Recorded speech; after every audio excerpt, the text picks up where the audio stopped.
looking at Embudo Canyon and the watershed upstream from the water tank that I imagine serves the city of Albuquerque. Looking up into the upper watershed there and into the Sandia Mountains on a beautiful day here in early June. And it just so happens we had a couple inches of rain that ended about a day or so ago, and hence we're expecting this canyon to green up. And this particular location here is interesting because there is a pool of water that naturally forms on the rocks here after rain, and I've seen bird feathers in it and deer tracks around it.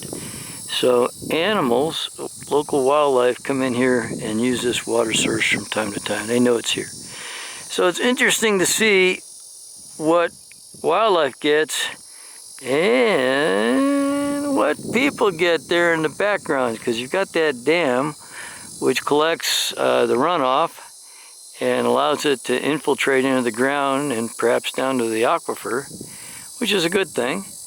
And then you got a tank, and I imagine a well right there, that's sucking out the water probably 24 hours a day.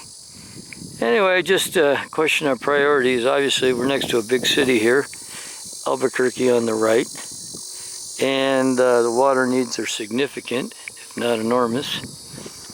And of course, we love our trees, our hot showers, clean cars. So the water that's collected to my left in the watershed that we just looked at makes its way through this tank and into the piping system down to the city. And once again, this is what wildlife gets. There was no allowance made for wildlife. There's no like tank or pond or pool or anything for the wildlife.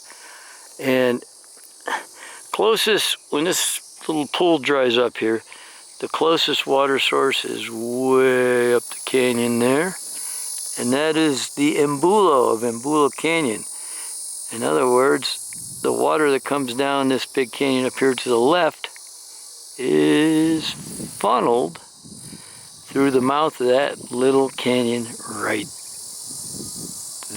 there in the middle. I would say that probably 300 days a year you can find surface water flowing there. Unfortunately, you can also see the main trail coming from the parking lot down below, going up to the canyon. It's not protected in any way or off limits, and so that wildlife can access the water. I imagine most animals come in at night to drink there. I've been there several times and haven't seen much in the way of wildlife. I've seen lots of tracks though, and of course I've seen a lot of dog tracks as well. So anyway, once again, the water is collected naturally in the Embudo Canyon Watershed up there, whether it be snow melt or rains like we just had, flows down through the watershed, through that narrow gorge there at the top of that road, and then it, usually underground because there's no surface water, drains down to the dam here, and if there's a major flood of some sort, it would overflow through the spillway there. But there must be a well deep well down below that taps the groundwater and sends it down to the city of Albuquerque down below. And it's pretty amazing that the city of, 800,000 people roughly, to a significant extent, relies on the Sandia Mountains and the protection of the Sandia Mountains to sustain its water source, as well as the Rio Grande.